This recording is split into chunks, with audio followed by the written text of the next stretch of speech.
Hey, it's Jeff with JW Designs. We're going to give you a bad dad joke right off the get-go. What did the police officer say to his belly button? You're under a vest.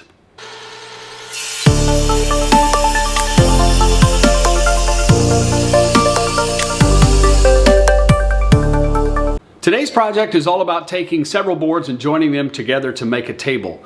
I'm making this table out of walnut. I've already milled the boards down to a 6/4 thickness. It's going to be about 7 feet long and about 40 inches wide. It has metal legs. And I want to just focus on the joining techniques with this table. I'm using a domino jointer in this process. Also, I'll have some tips and tricks along the way that hopefully will help you do the same. Step number one for me was to make sure that I got all the boards ripped to thickness. The narrow boards were about 8 inches wide, so I ripped them down to 7.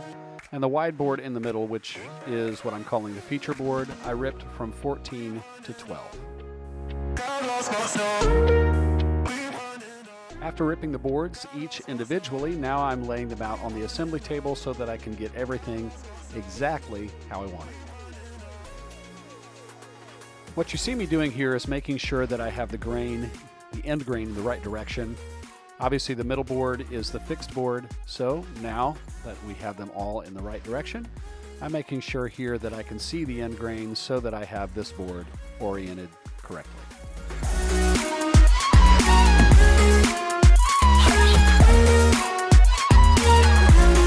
Once the boards are laid out exactly where I want them, I'm going to take some time and lay out where my dominoes are going to be on this table. You'll see me start in somewhere around 3 to 4 inches from the end, and then I go about every foot along the way. That's where I know I'm going to have a domino. That tends to make it about as strong as it needs to be. Obviously, there is some strength as far as domino jointing goes. The biscuit joiner, not really any strength, just alignment purposes. Or you can face glue. There's several different ways you can do this. I've chosen to do the domino.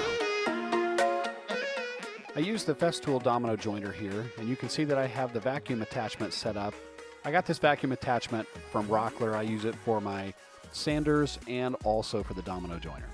Here you can see that I'm pointing out the center line that helps me line that up over the top of the marking on the board, and we're good to go.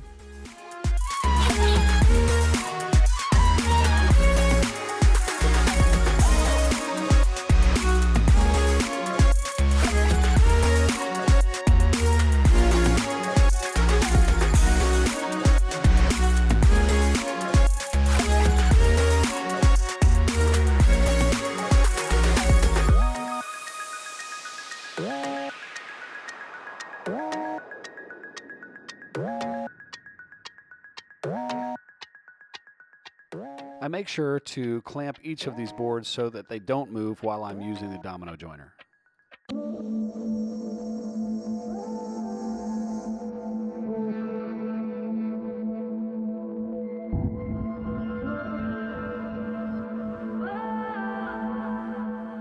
If you have an assembly table, it's really good to design those so that you have a bit of an overhang.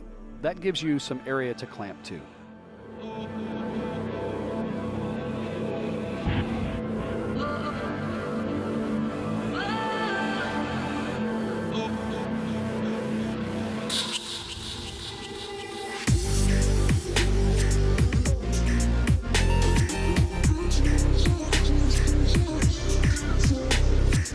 Now it's time to clamp everything up. We're going to get that clamped up here on the assembly table so that it can set for about 24 hours before I take those clamps off. By the way, I use Bessie parallel clamps. I have some pipe clamps. Those will also be linked in the show notes. You can check those out. If those are something that you need in your shop, that'll give you a little direction.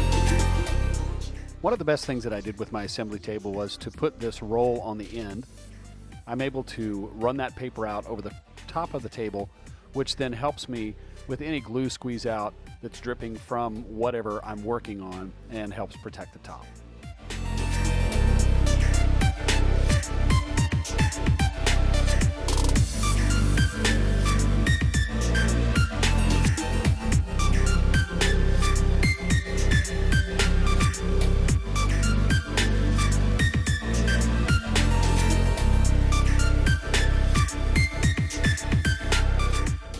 Another tip that I think could be helpful to any of you watching that are doing glue ups is to use this roller once you've spread your glue from the bottle. It really helps spread it out evenly, and it's very quick.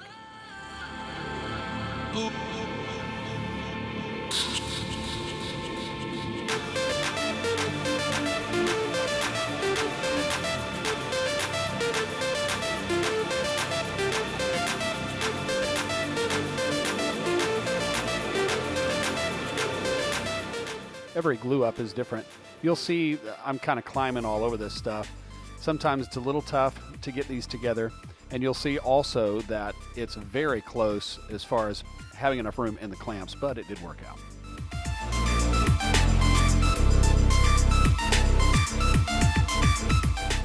I found the best method for removing the glue that's either tacky or dried is to take a chisel, hopefully that's pretty sharp, and just go along the line, and that helps get it up.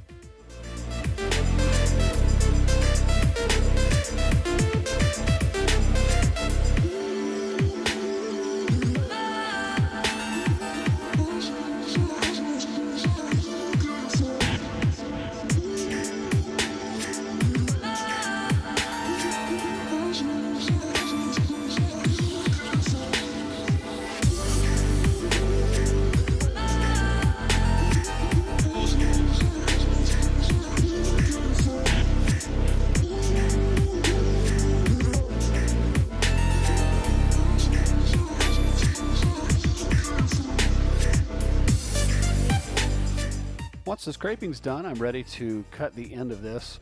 I've cut the opposite end that you cannot see, so now I'm just taking a straight edge across this, and I'll put my battery operated circular saw up against that and cut the end off.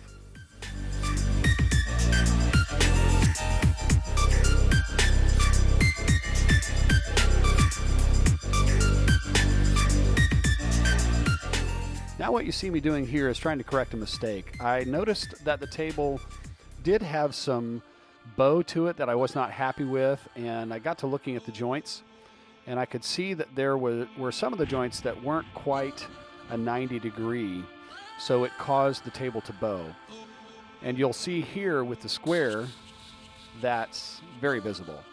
So I've cut that apart in a couple different places, and I'm going to cut new domino holes and put those dominoes back in, glue it back up, and it ended up fixing the problem fairly well. The table's been clamped up. We've taken the clamps off. I let it set for about 24 hours so that glue is cured. Now it's time to get the paper off the table. Let the sander fly across the surface of this so that we get it nice and smooth. Once again, I'm showing you this attachment that I got from Rockler. I'll have that in the show notes for you. And it hooks up to the orbital sander that I have. It's a cordless Milwaukee.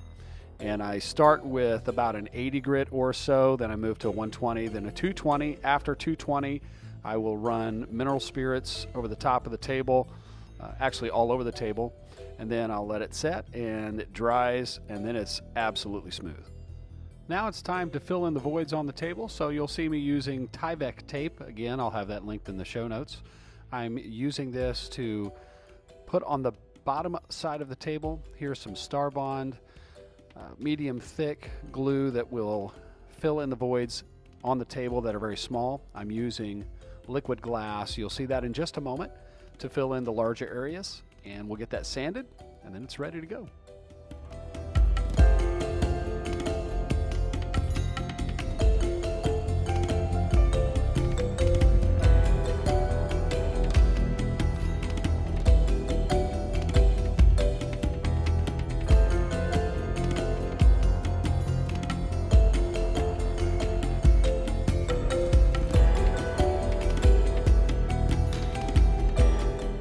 Here's the rock star of this operation, my Nelly girl, and you can see that she's surveying this project to make sure that it passes all inspections.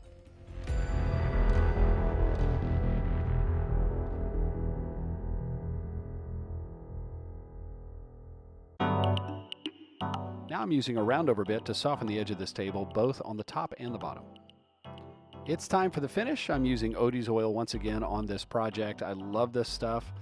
You got to spread it very thinly, and then you want to make sure that you apply it on an even coat. I use a buffer on this. Some use like a Scotch-Brite pad or something like that. Once I've done this and it's delivered to the customer, I make sure to let them know don't put anything on it for a couple days and nothing with any moisture for 2 weeks.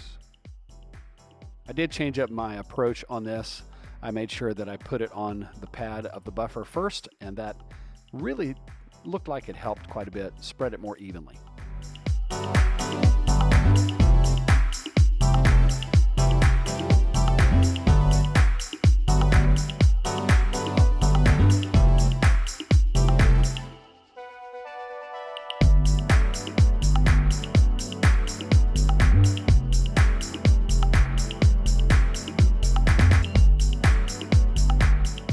This is certainly one of my favorite moments for a project, when you're applying finish and you see the grain come alive.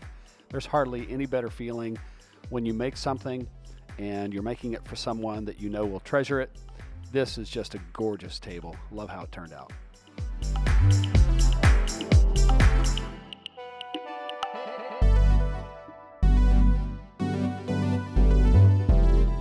The finish is done. The table is looking beautiful. I'm sure you've seen that already.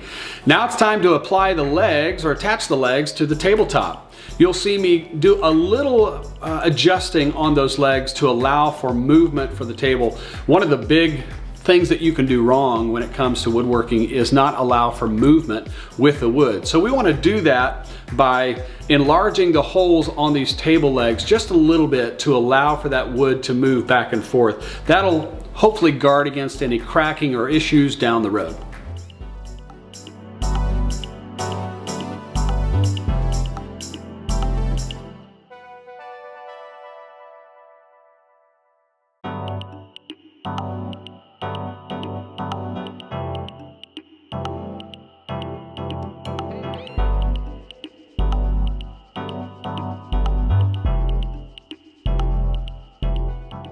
Now that I know where the leg belongs, I'm showing you the screws that I'm using, going with a pan head screw and a washer just to make sure that my depth is correct.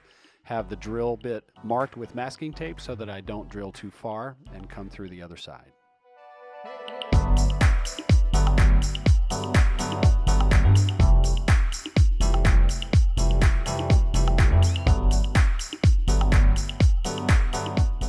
I am making sure to put the screw right in the middle of the hole that I enlarged on these legs so that there is room for movement. Crikey, mate, look at this table in its natural habitat. Isn't it gorgeous? This walnut grain is just popping. Thanks for checking out this video. If this has helped you in any way, please like, share, and subscribe. Hit that bell notification so you know when any further videos come out, and enjoy these bloopers. You'll feel...